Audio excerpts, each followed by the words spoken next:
Mana? Mana? Ano ka? Yeah!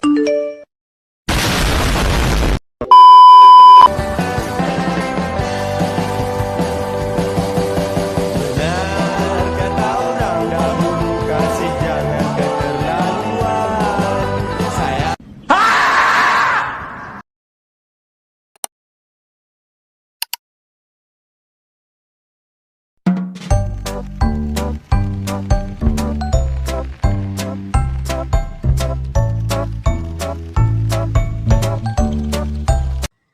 Assalamualaikum warahmatullahi wabarakatuh. Selamat pagi dan salam sejahtera bagi kita semua. Marilah kita panjatkan puji dan syukur kehadirat Allah Subhanahu wa Ta'ala, karena atas rahmatnya kita dapat berkumpul pada kesempatan ini. Salawat serta salam kita junjungkan kepada Nabi kita, Nabi Muhammad SAW, yang kita tunggu syafaatnya di yaumul qiyamah nanti. Hadirin yang berbahagia, Bapak Ibu yang saya hormati, serta seluruh tamu undangan yang telah hadir pada kesempatan hari ini. Pada hari ini, saya akan membahas hal yang sangat penting, yaitu mengenai pendapatan desa dan bagaimana cara kita bisa mengelolanya demi kemajuan bersama. Saudara sekalian, pendapatan desa adalah salah satu komponen utama dalam pembangunan desa. Dengan pendapatan yang mencukupi, desa bisa membiayai berbagai kebutuhan dan program mulai dari infrastruktur, pendidikan, kesehatan, hingga pemberdayaan ekonomi masyarakat. Yang artinya pendapatan desa bukan sekedar angka di atas kertas, melainkan penopang berbagai aspek kehidupan dan kesejahteraan warga desa. Namun tentu kita tahu bahwa meningkatkan pendapatan desa bukan hal yang mudah. Perlu ada langkah-langkah yang konkret dan strategi yang tepat agar pendapatan desa bisa terus bertambah dan dimanfaatkan sebaik-baiknya. Beberapa hal yang dapat kita lakukan bersama diantaranya adalah pengelolaan dana yang efektif.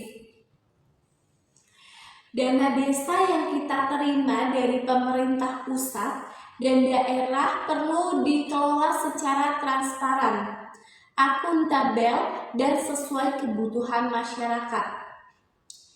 Transparan yang artinya pengelolaan dana desa itu harus dilakukan secara terbuka.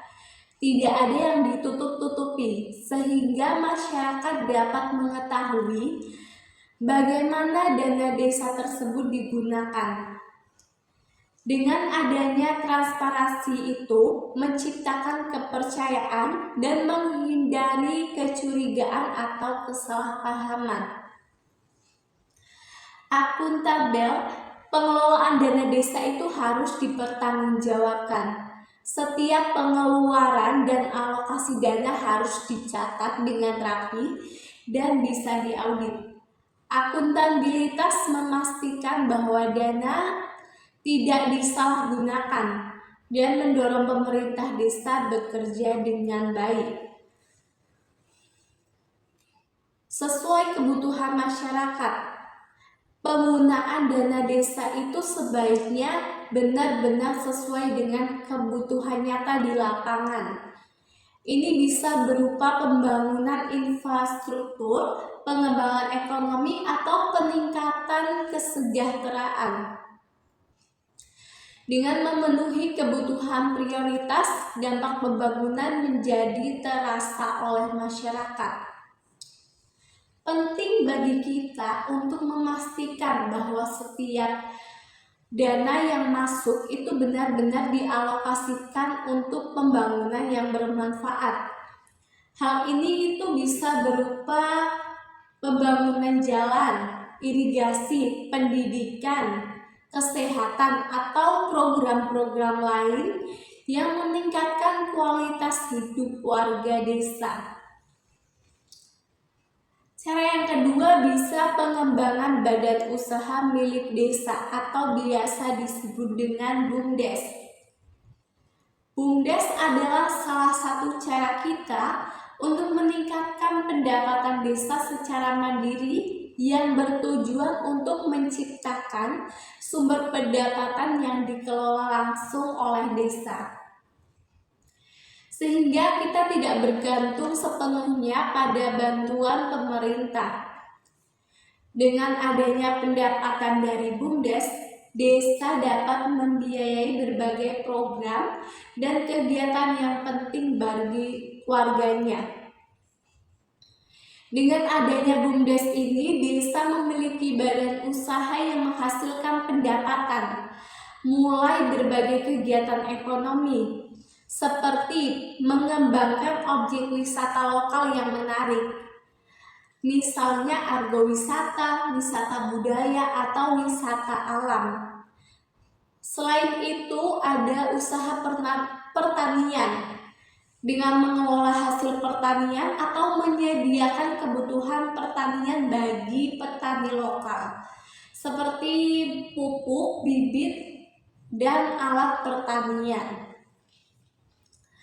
Untuk itu, mari kita dukung BUMDes agar dapat berkembang dengan baik, melibatkan masyarakat, dan memberikan kontribusi nyata pada pendapatan desa.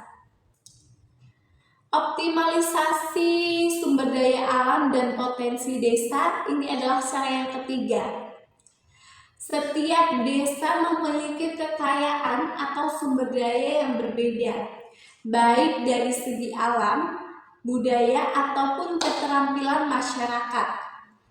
Misalnya, ada desa yang memiliki lahan pertanian subur, desa yang dikelilingi hutan atau laut, atau desa dengan tradisi budaya yang unik.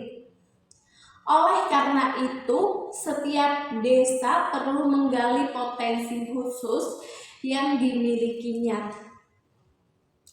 Jika kita memiliki lahan pertanian yang luas, mari kita maksimalkan bersama.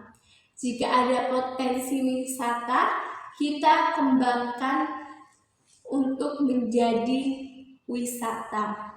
Dengan menggali potensi ini, diharapkan pendapatan desa bisa terus meningkat. Yang keempat, ada pelatihan dan pemberdayaan masyarakat. Meningkatkan pendapatan desa juga memerlukan peran serta masyarakat untuk memajukan dan meningkatkan pendapatan desa. Masyarakat perlu terlibat aktif dalam berbagai kegiatan ekonomi.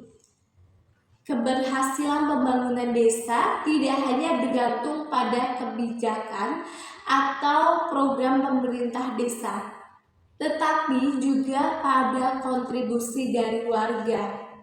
Dengan memberikan pelatihan bagi masyarakat agar warga memiliki pengetahuan dan keterampilan yang dibutuhkan untuk berinovasi dan mengembangkan usaha. Pelatihan itu bisa berupa keterampilan teknis, manajemen usaha, pemasaran, atau bisa dengan inovasi produk. Dengan pelatihan ini diharapkan mampu meningkatkan potensi desa dengan baik. Kita bisa mendorong warga untuk berwirausaha, berinovasi, dan meningkatkan keterampilan yang bermanfaat. Pemberdayaan masyarakat akan membawa dampak positif tidak hanya pada pendapatan warga, tetapi juga pada pendapatan desa secara keseluruhan. Dengan berbagai upaya ini, Kita berharap desa kita bisa menjadi desa yang mandiri, sejahtera, dan mampu memenuhi kebutuhan warganya. Semua pihak harus berperan aktif, mulai dari pemerintah hingga masyarakat itu sendiri. Mari kita bekerja sama karena pembangunan desa bukan hanya tugas dari perangkat desa, melainkan tugas kita semua yang bagian dari desa ini. Demikian yang bisa saya sampaikan. Semoga apa yang kita bahas kali ini bisa menjadi inspirasi dan semangat untuk membangun desa kita bersama. Terima kasih atas perhatian dan partisipasinya. Wassalamualaikum warahmatullahi wabarakatuh.